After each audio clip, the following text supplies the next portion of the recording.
today's video, magluluto tayo ng sinigang na isda. Simple recipe. Ayan guys, yung isda, fresh na fresh pa yan, no? Tignan nyo. Kailangan natin ng sibuyas, bawang, luya, at siling haba. And kailangan natin ng sinigang sa isda and magic syrup. Then, kamatis,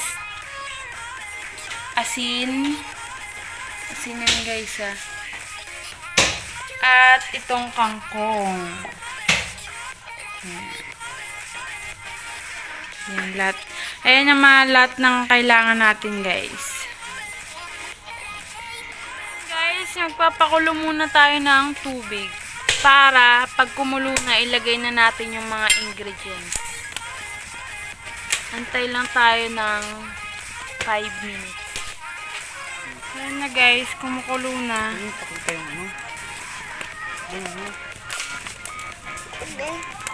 Ilagay na natin yung bawang, luya, sibuyas,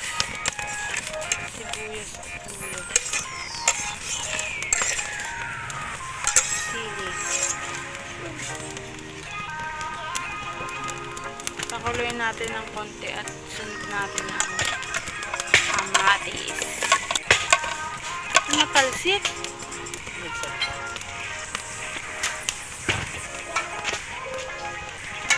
A few moments later.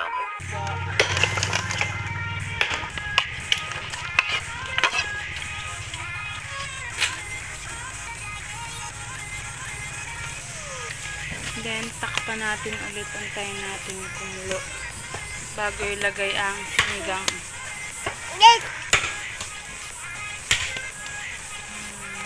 Guys, kumulo na yung isda at lumambot na. Ilagay na natin yung sinigang sa isda, asin at magic syrup. Nalagay na yan dyan guys.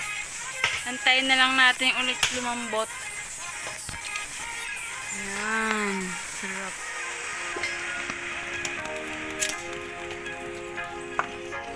Luto na yung isda. Ilagay na natin yung kangkong. Yan. Naiwan pa. Huwag na. Huwag na yung...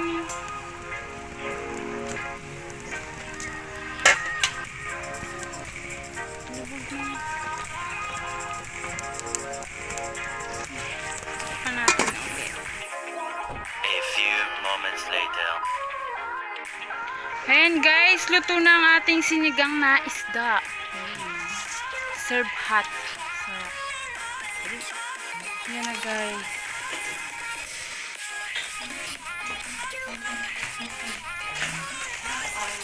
Yan ang ating sinigang na isda. Ang taba oh.